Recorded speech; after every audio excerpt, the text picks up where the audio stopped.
There was something special about Clarke Hill Lake, and I had always known it.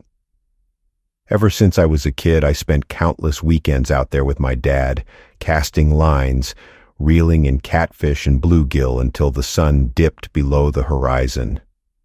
Those were the best times of my life. After my dad passed, I kept the tradition alive, taking my son to the same spots my father and I had fished. We'd talk about everything and nothing while the line swayed lazily in the breeze. It was peaceful. But things change, don't they? My boy was off at college now, living his own life. He didn't call much anymore, and that was okay. I understood. Kids grow up, time moves on. And my wife, she had gone to visit her parents in Cumming for the week.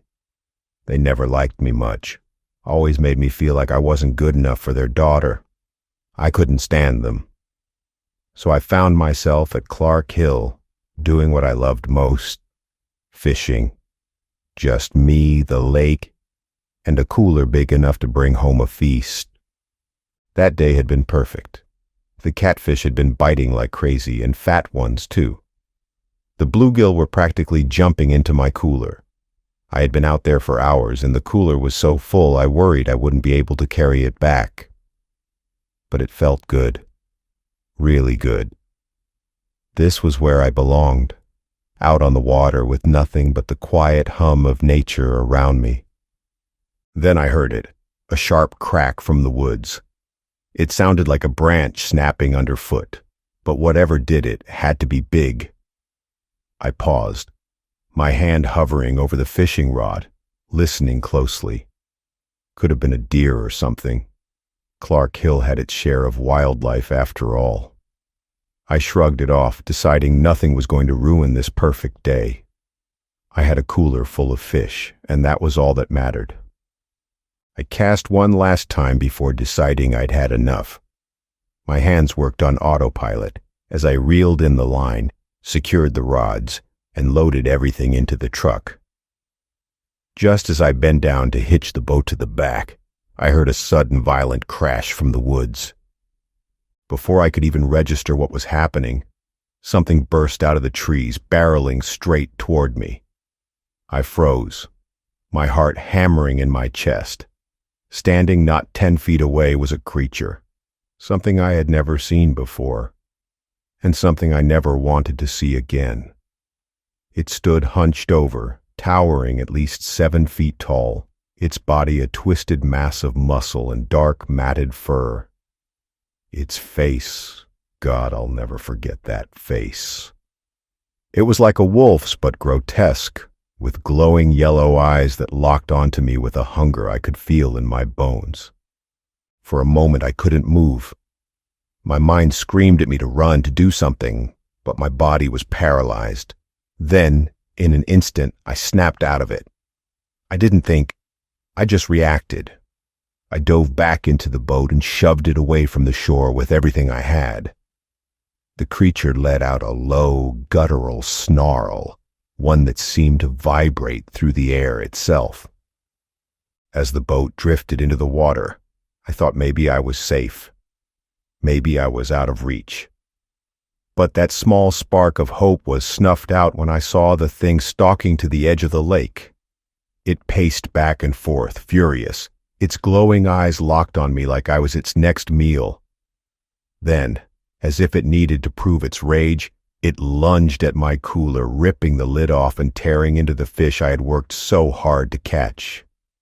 It devoured them in seconds, snapping bones and scattering scales across the shore.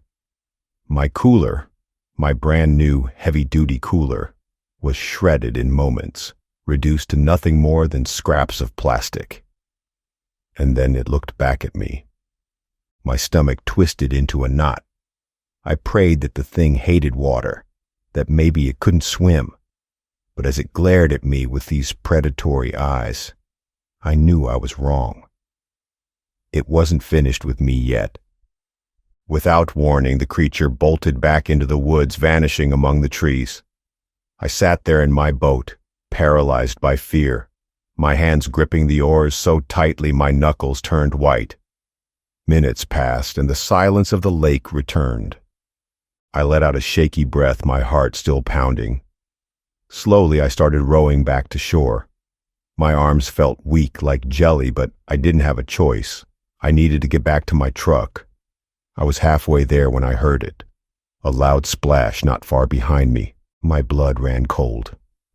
I whipped my head around, scanning the water. At first, I didn't see anything, just the gentle ripple of waves. But then, through the rising mist, I saw it. The creature was in the water, paddling toward me like some kind of twisted, oversized dog. And it was fast, too fast. Fear surged through me, and I rowed harder, the muscles in my arms screaming with every stroke. But no matter how fast I moved, the thing was gaining on me. I wasn't going to make it. I knew it in my gut. The boat scraped against the rocks as I reached the shore. I didn't even bother to pull it up. I jumped out and ran, sprinting toward my truck with everything I had.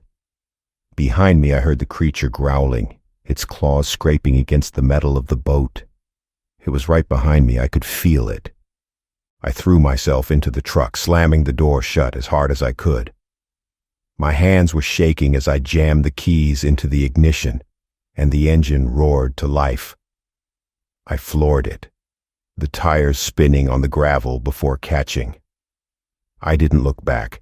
I didn't care what I left behind, the boat, the cooler, all of it. I just needed to get out of there. As I sped down the road, I glanced in the rearview mirror.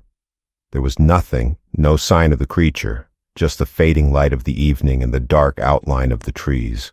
My chest heaved, and I forced myself to breathe, though the trembling didn't stop.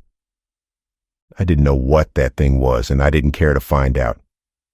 All I knew was that I'd never set foot at Clarke Hill Lake again. Thank you all for tuning in to Cryptid Encounters. I truly appreciate your support in listening to these thrilling stories. If you enjoyed the content, please don't forget to like, comment, share, and subscribe to the channel. If there are any stories you'd love to see covered, feel free to comment below with your suggestions. Until next time.